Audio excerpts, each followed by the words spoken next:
How could someone who potentially committed such a horrific act go shopping and seem completely normal and calm and raise absolutely no red flags whatsoever? And this is something that we see in psychopathic individuals. Studies have shown that the amygdala, which is in our brain, it's part of the limbic system, in psychopaths is significantly smaller than it is in the average or normal brain.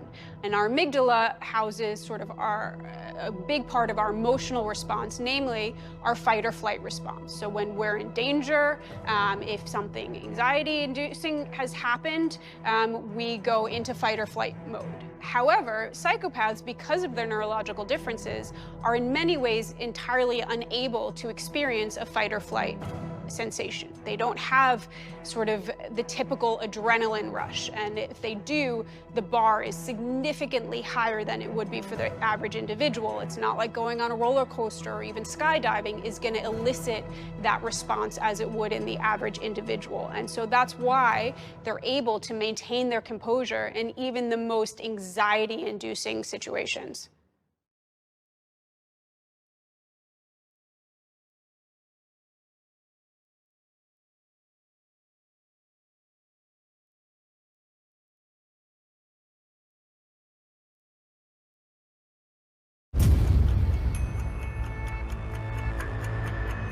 The sheriff's office talked to some neighbors, just trying to get some insight into what kind of a person he was.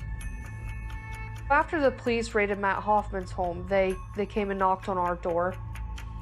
They just wanted to ask us a few questions about if we had seen or heard anything suspicious.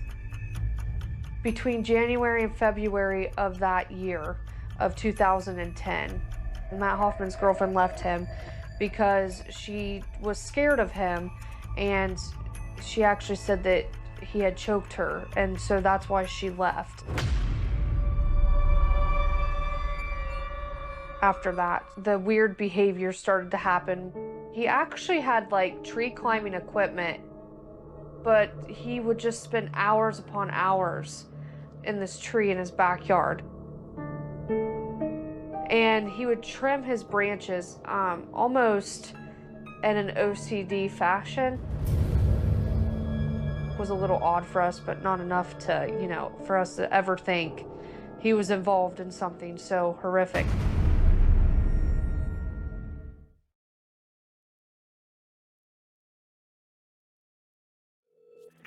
Sheriff Barber's office. Yes, this is Valerie Haythorne. One of my employees did not show up for work this afternoon, which is totally uncharacteristic of her.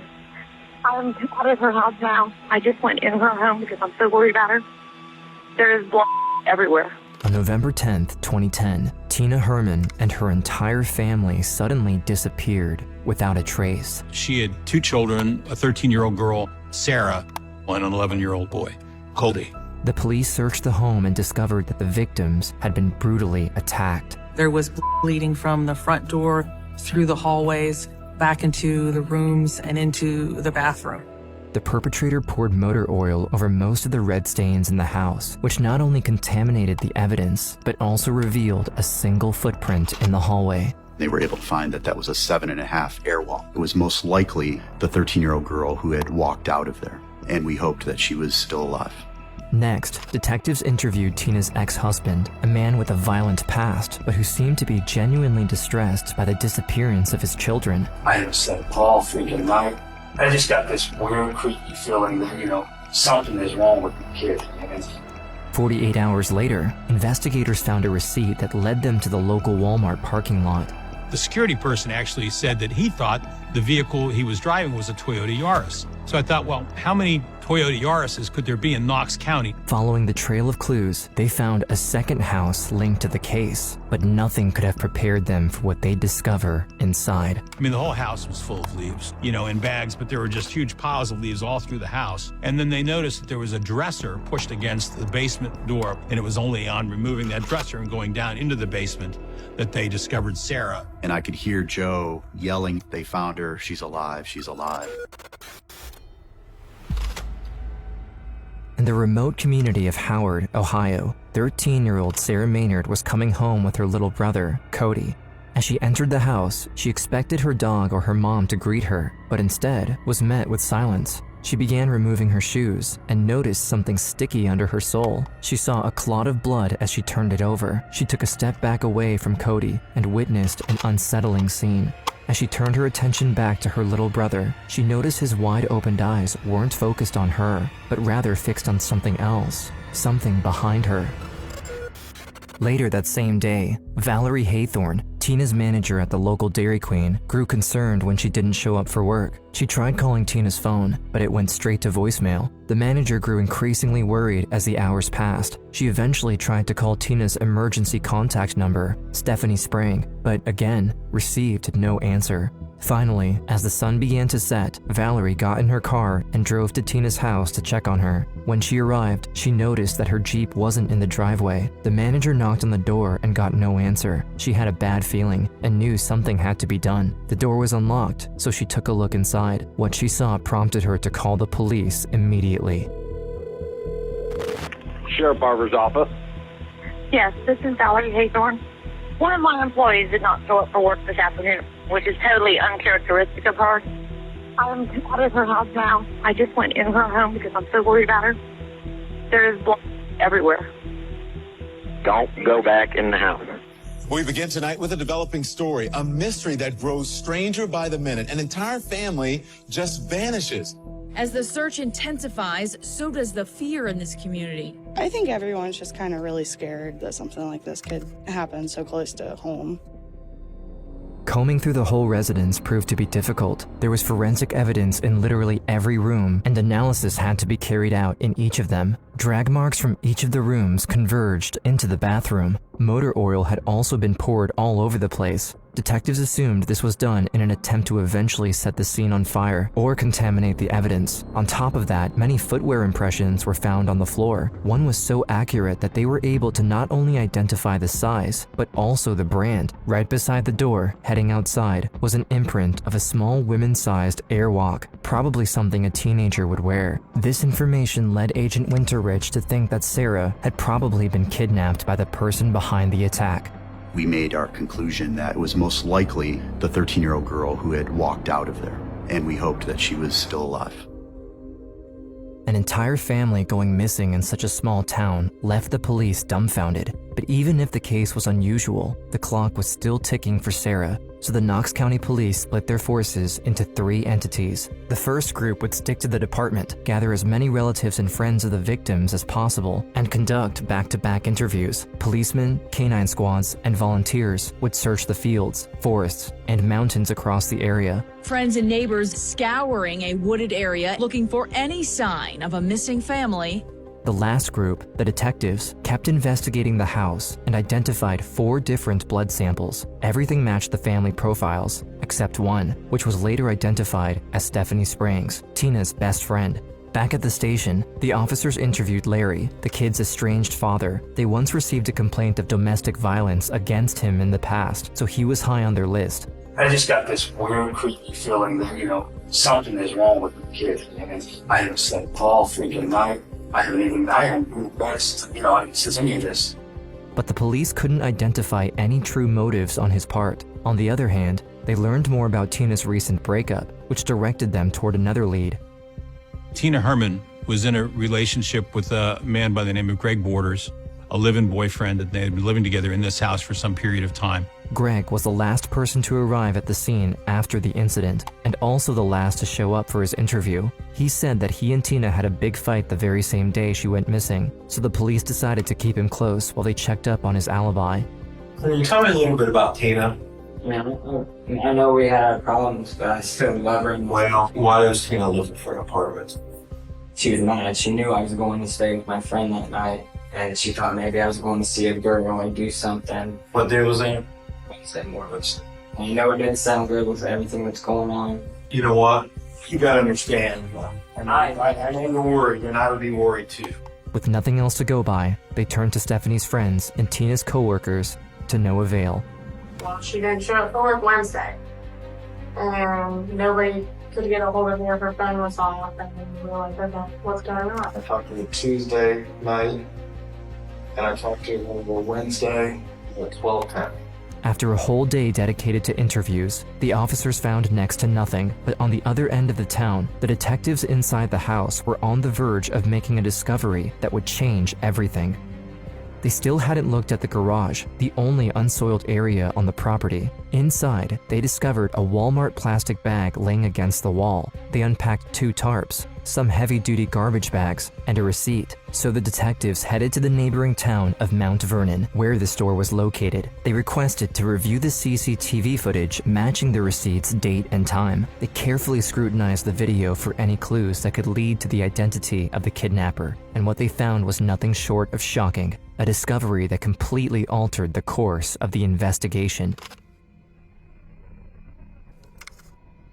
Gagged and tied up, Sarah was let out of her mother's Jeep in the middle of the night. She looked around for a second, trying to figure out where she was, but her abductor immediately put a pillowcase over her head before pushing her into the trunk of another car. Inside, she attempted to piece together what had just happened to her, and more specifically, what actually happened to her family. Her thoughts were interrupted when, suddenly, the trunk opened.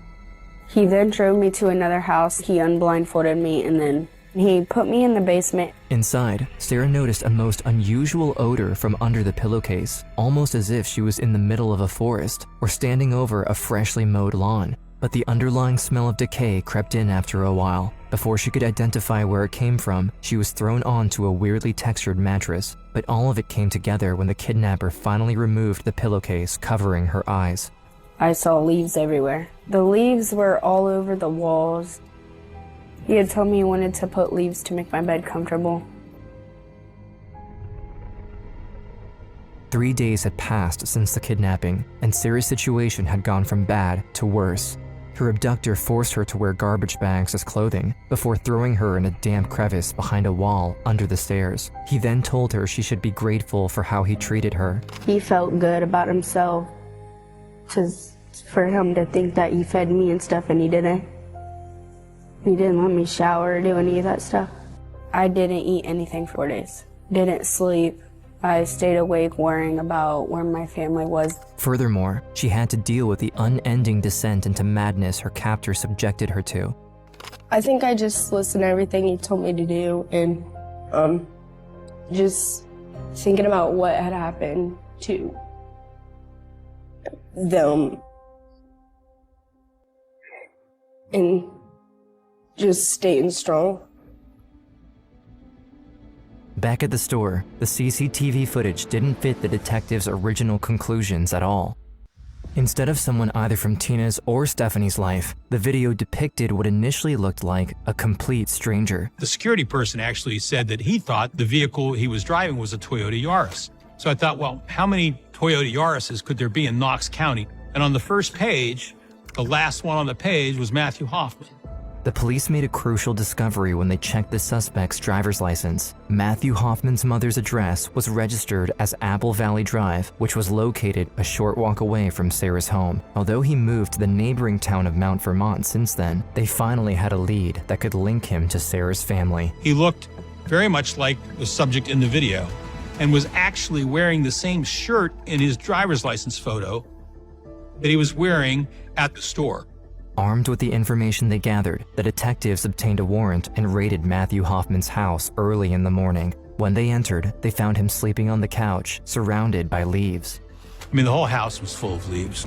He had collected a large amount of leaves, had them tacked to his walls, in bags, but there were just huge piles of leaves all through the house. While they took him into custody, they started exploring the ground floor, but found nothing related to the missing family.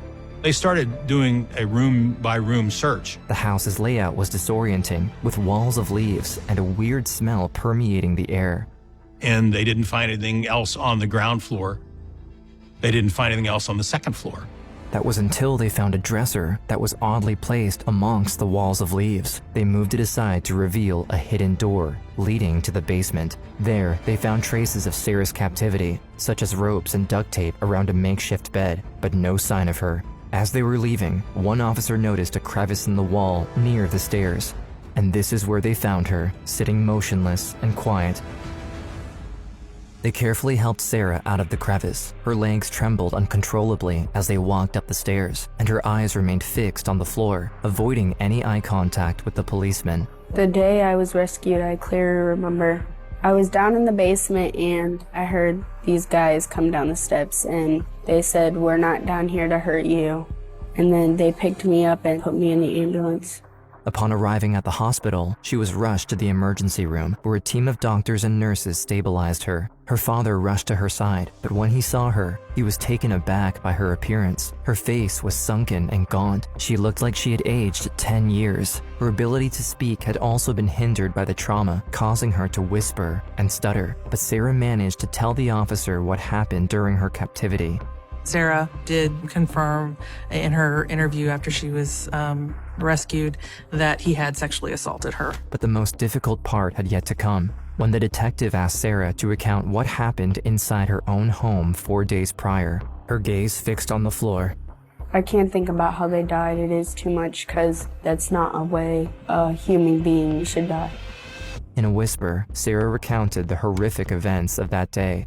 When I started to go down the hallway, there was a guy who came out real fast. She screamed at Cody to run and escape while she raced further inside the house to call the police. Once in her room, panic engulfed Sarah's mind as she heard horrific screams coming from the hallway. I got to the phone and dialed 911, but I didn't hit talk because he'd kill me. He got out his knife and cut me on my finger. There was already blood on the knife that he had in his hand. That is the moment when I began to think he killed my mom.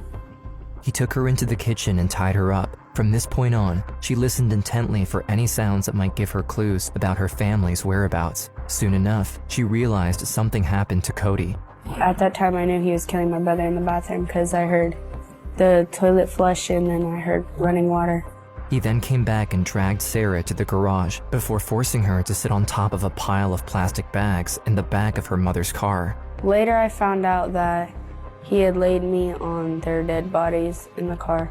Now convinced that the missing family had actually been murdered, the police interviewed Hoffman over several days. He eventually confessed in exchange for a diminishing plea deal. True to his twisted nature, the truth was hard to bear. He murdered Stephanie, Tina, Cody, and their dog. Afterward, he took care of their bodies in the bathroom with a pocket knife. Then, 2 days later, he stuffed the garbage bags with the remains inside a hollow tree in the middle of the woods.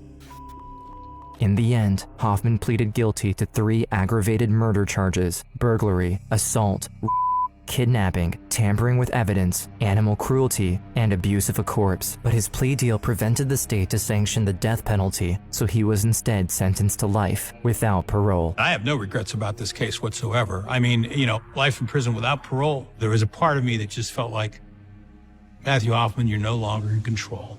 In the wake of the tragedy, Sarah hoped to find solace in the care of her father. However, the return home was far from comforting. The sole survivor of the 2010 Knox County killing says she's been the victim of abuse after her rescue. Along with Sarah's stepmother, Larry was often violent towards her. She found herself trapped, once again, this time in a different kind of prison, but she wouldn't allow herself to be abused again. Instead, she decided to break the cycle of violence and pain, once and for all. She said she simply cannot take it anymore. That is why she said something. Both were served with protection papers and ordered no contact with Sarah. Despite the difficulty of her ordeal, Sarah never gave up. As a teenager, she wrote a book about her case and started a victim advocacy fund with her grandmother. She also adopted Elsa, one of the police dogs who participated in her search. I have a dog named Elsa. She used to be on the K9 team that was searching for my mom and my brother. Sarah, now a mother of 2, plans to study pediatrics with a grant provided by Dr. Phil and the University of Florida. Because we are all inspired by your courage and your bravery, and we want to do everything we can to help this dream of yours come true. After taking time away from the media to focus on raising her own family and carrying on the legacy of her loved ones, Sarah chose to break her silence for Jamie Kloss, a fellow kidnapping survivor whose case closely mirrored her own. If she is able to look up to me, I can help her in a very positive way. Sarah, I think your case is the closest to Jamie's. What is your advice to Jamie? Of course, we feel days, where we feel hopeless and we want to give up. Of course, I'm sure all of us feel that way, but we can't. Despite her difficult past, she continues to move forward and embrace her journey as a survivor. It made me become a really strong woman It made me become a really strong mother. I've just got to hug you for a second. Are you okay with hugs?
To me, okay?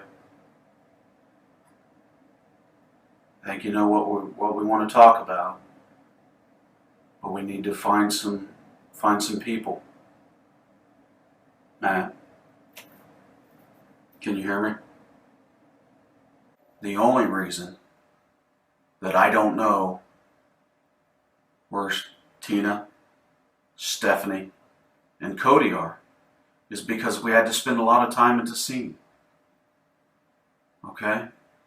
We will know. We will find them. And if it's going to come to it that it's not with your help, then so be it. But I'm going to be the first guy to tell the jury that. I guarantee you. That I sat in an interview room with this guy, and all he wanted to do is close his eyes and blink them until I walk out of the room. And then he opens his eyes and gets his drink of water. Now, am I a prudent person? What kind of person do I think that is? Well, one of two things. Either you're getting your composure together, you're thinking things out, thinking what to tell us, or you don't give a shit about anybody.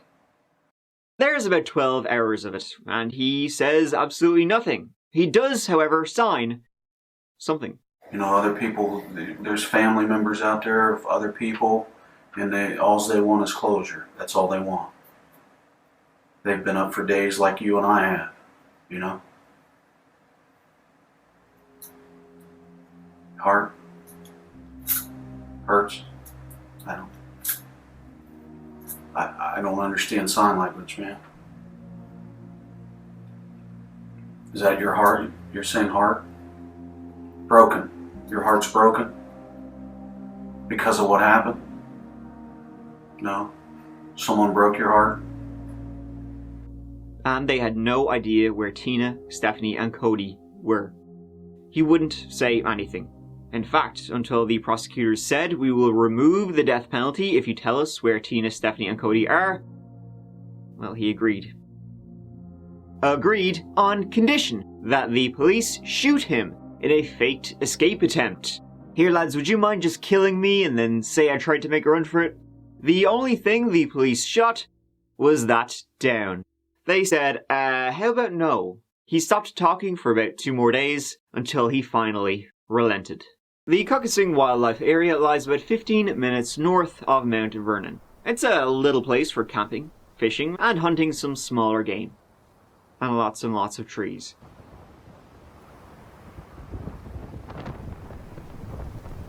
Mathew directed them to one in particular, a hollowed out tree. Inside that 60-foot tall tree were the tree bodies. They had been dismembered and stuffed inside.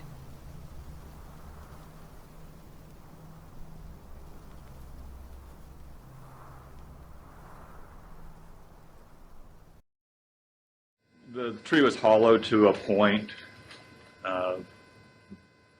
and how he did it is speculation because we found the location, we took them out with, part of the reason we took them out that we did, the way that we did, and we cut the part of the tree away, is our priority to not only to recover them, but to recover them with sensitivity and with dignity for the victims and for the victims' families. Mathew Hoffman pleaded guilty to the 10 counts against him, including aggravated murder, sexual assault, kidnapping, and gross abuse of a corpse. At this time, it is my understanding Mr. Hoffman is prepared to enter a plea of guilty to all counts. And Mr. Hoffman, do you understand everything that's been said here today? Yes.